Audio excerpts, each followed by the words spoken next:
ফণিদা কি খবৰ অকণমান চাব এইটো আমাৰ পহুমাৰা কোনখিনিত হ'ব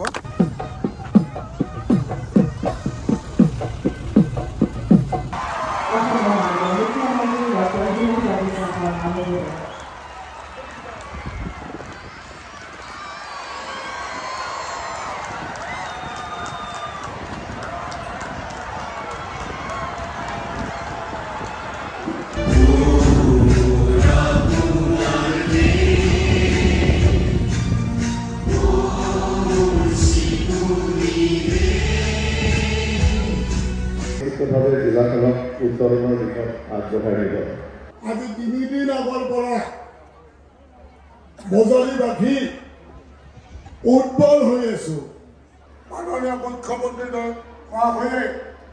বিকাশ পিছত অসমৰ সেই ব্যাধি শেষ কৰাৰ কাৰণে কঠোৰ আইন প্ৰচলন কৰিছে অন্যান্য জিলাৰ দৰে বজাৰী জিলাৰ উন্নয়নৰ ৰথ তুৰন্ত গতিত আগবাঢ়িছে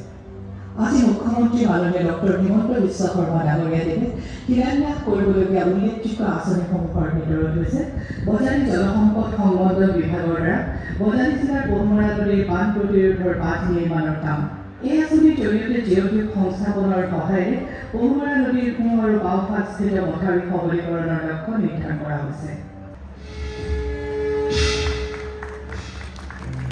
বজাৰী জিলাৰ পহুমৰা নদীৰ বান প্ৰতিৰোধ সংহত বজাৰী জিলা আয়ুক্তৰ কাৰ্যালয় নিৰ্মাণ মুখ্যমন্ত্ৰীৰ পথ নৱীকৰণ আঁচনি 2023-2024 বৰ্ষৰ অধীনত নগৰগাঁও বৰবাগৰ পৰা চৌধুৰীপাৰালৈ যোৱা পথ নিহাবাৰীৰ পৰা চৈবাৰীলৈ যোৱা পথ আৰু পুষ্টিকা মাগুৰী পথ মেৰামতি কি খবৰ ভাল চবৰে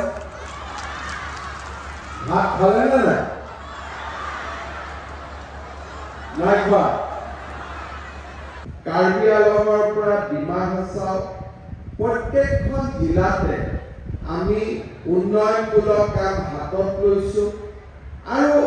অকল হাতত লোৱাই নহয় এই কামবিলাকক আমি এটা প্ৰকল্পৰ ৰূপ দি 11 অক্টোবৰ আমি বজাৰী জিলা পুনৰ গঠন কৰিছিলো 800 টকাৰ অৰুণোদয় 1250 টকা হ'ল আমি গছ পুলি ৰুইছিলো এতিয়া কি বট বৃক্ষত পৰিণত হ'ল এইবাৰ আমি সিদ্ধান্ত লৈছো যে আৰু 3 লাখ পৰিয়ালক আমি অৰুণোদয় আঁচনিৰ লগত সমাহিত কৰি ল'ম সেই ৰাস্তা দি আজি আমি আগবাঢ়িছো মিছন বসুন্ধৰাৰ জৰিয়তে 20 লাখ মানুহৰ আমি মাটিৰ সমস্যা সমাধান কৰিম মাত্ৰ 2টা বছৰৰ ভিতৰতে 12 লাখ মহিলাই মাইক্ৰ ফাইনেন্সৰ লোনৰ পৰা ৰেহাই পালে এই 2টা বছৰৰ ভিতৰতে অসমৰ চাৰিওফালে অসম মালাৰ ৰাস্তাৰ কাম আৰম্ভ হ'ল এই 2টা বছৰৰ ভিতৰতে অসমত বাল্য বিবাহৰ বিৰুদ্ধে কঠোৰ পদক্ষেপ আৰম্ভ হ'ল ইন্টাৰভিউ আৰম্ভ হৈছে 2 লাখ ল'ৰা ছোৱালী আমি উদ্যোগ কৰিবৰ কাৰণে ব্যৱসায় কৰিবৰ কাৰণে আমি ৰাজ সাহায্য আৰু লোন আগবঢ়াম এখন জিলাৰ ৰেচন কাৰ্ডৰ পৰিয়ালসমূহক আমি